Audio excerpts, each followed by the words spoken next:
Hello, என்ன பண்ணுறீங்க? சும்மா ஒர்க்கில். சாப்பிட்டீங்களா? சாப்பிட்டேன். நீங்கள் சாப்பிட்டீங்களா? சாப்பிட்டேன். சமையல்லாம் எப்படி? நீங்களேவா இல்லை வீட்டில் சமைக்கிறாங்களா?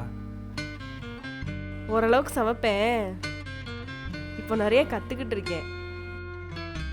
நம்ம கல்யாணம் ஆயிடுச்சுன்னா உனக்கு நல்லா சமைச்சு போடுறேன்.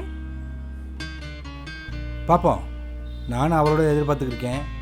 சரி, நான் ஒரு ஜோக் சொல்லவா? ம். அண்ணன் தம்பி 2 பேர். ஆ 2 வீட்டுக்கு நடுவில் ஒரு பனைமரம் இருக்கு. சரி. ம். ஆனால் சொத்து பிடிக்கும்போது சண்டை போடுறாங்க. அப்படி இருக்கும்போது அந்த பனைமரத்துல இருந்து 2 இளநீ விழுகுது. எப்படி அதை பிரிச்சுக்குவாங்க? இதில் என்ன இருக்குது? அண்ணன் தம்பி 2 பேர் இருக்காங்க. ஆளுக்கு பாதி பிரித்து கொடுத்துடலாம். பனைமரத்தில் எப்படிங்க இளநீ விழுகும்? ஆ ம். செம. ம். ஏன் சிரிக்கவே இல்லை? சிரிச்சிட்டேன். நீங்கள் உண்மையிலே செம்ம அழகாக பேசுகிறீங்க. I like you.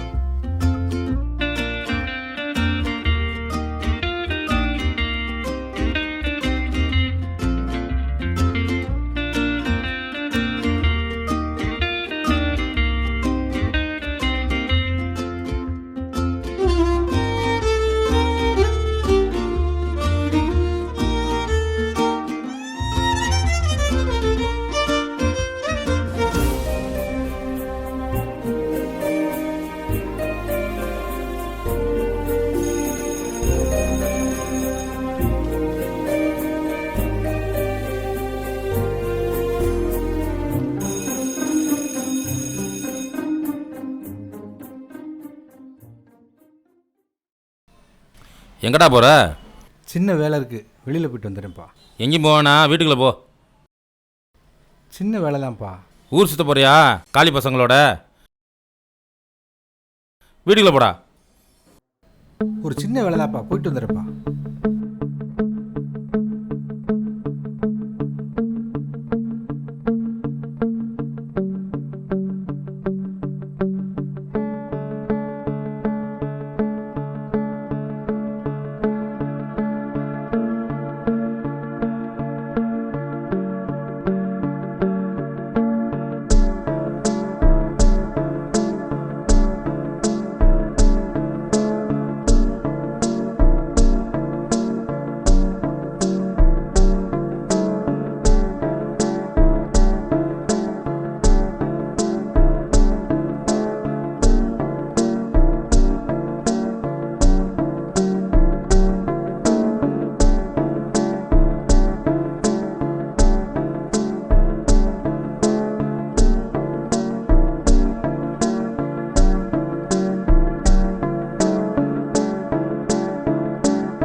ஹலோ பெரியப்பா, அண்ணன் ஒரு திருநங்கை வண்டியில் கூட்டி போயிட்டு இருக்கேன் பெரியப்பா.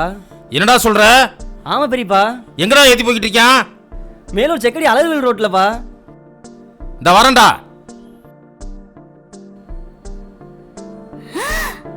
என்னது? ஆத்தி, என் பொண்ணோட வாழ்க்கையில வீணா போச்சு. இந்தா வர்றேன்.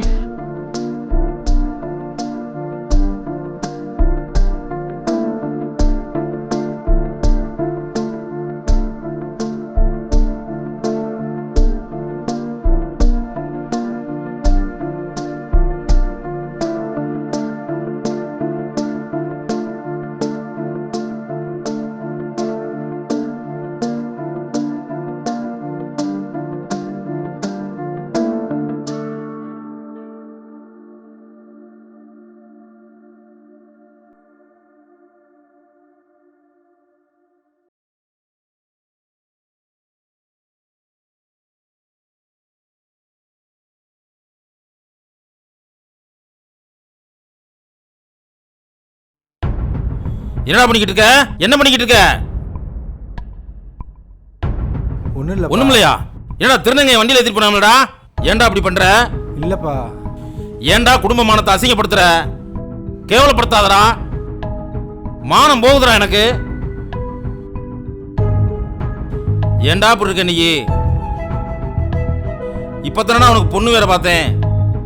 ஏன்டா அதுக்குள்ள அவசரப்படுற? என்னடா நான் ரொம்ப அசிங்கப்பட்டேன்டா. என்னை ரொம்ப அசிங்கப்படுத்துறடா.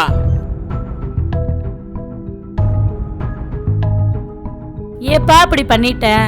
உன்னை நம்பி தானப்பா இருந்து என் பிள்ளைக்கு என்னப்பா குறைச்ச? என் பிள்ளை வாழ்க்கையே போச்சேப்பா. நான் என்னப்பா பண்றது? திருநங்கைய வண்டியில ஏத்திட்டு வந்திருக்க, இதே லட்சணமா?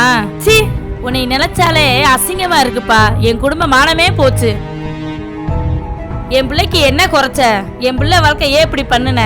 ஏப்பா இப்படி பண்ற? மானமே போச்சு. வெளியில தலகாட்ட முடியுமாப்பா? இல்லைத்தா, நான் வண்டியில் சும்மா தான் ஏற்றிட்டு வந்தேன்.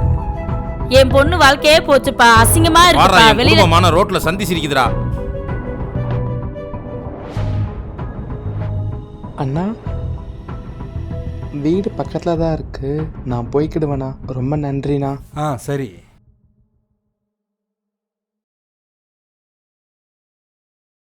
அண்ணா, இவர் எங்கள் அப்பா. அதை நான் கல்யாணம் பண்ணிக்க போகிற பொண்ணு. சரி, நல்லா இருங்கம்மா. போயிட்டு வரேன்.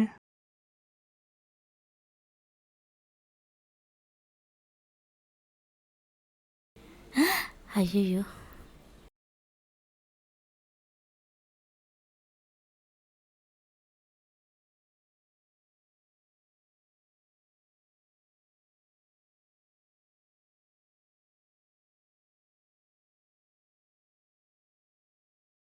அண்ணா, எனக்கு ஒரு ஹெல்ப் பண்ணுறீங்களா?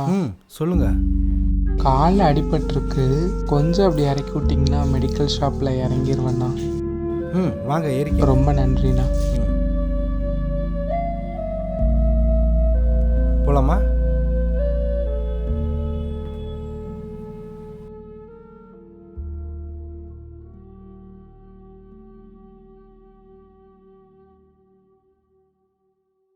அவங்க நடக்க முடியலை, ஹெல்ப் கேட்டாங்க, அதான் வண்டியில் இறக்கி விட்டேன். ஏன் எல்லாமே உங்கள் கணக்கு தப்பாக தான் தெரியுமா? அவங்களும் நம்மளை மாதிரி மனுஷன் தானே.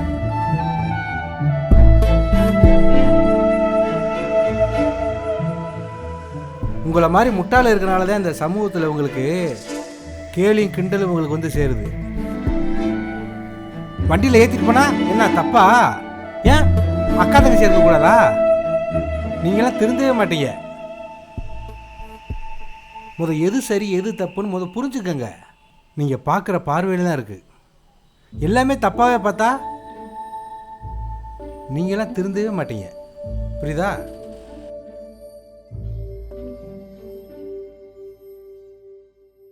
மாப்பிள்ள எங்க மேலதான் தப்பு, மன்னிச்சுக்கோங்க. உங்கள்கிட்ட பேசலைங்க, நீங்கள் பேசாதீங்க.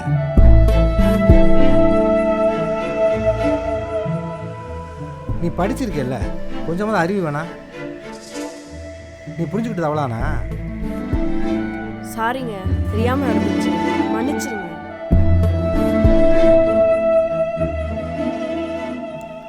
இந்த சமூகத்தில் அவங்களும் நம்மளை மாதிரி மனுஷங்க தான். யாரையுமே மதிக்க கற்றுக்குங்க, மிதிக்க நினைக்காங்க. கடவுள் கொடுத்தது நமக்கு 2 வரம் தான். ஒன்று பிறப்பு, இன்னொன்று இறப்பு. இந்த 2க்கு நடுவில் தான் நம்ம வாழ்க்கையை வாழ்ந்துக்கு இருக்கோம். இந்த சமூகத்தில் எல்லாரையும் சமமாக என்னைக்கு நினைக்கிறானோ அன்னைக்கு தான் இந்த சமூகம் நல்லாயிருக்கும். இவங்களும் மனுஷன்தான், எல்லோரும் சமமாக நினைங்க.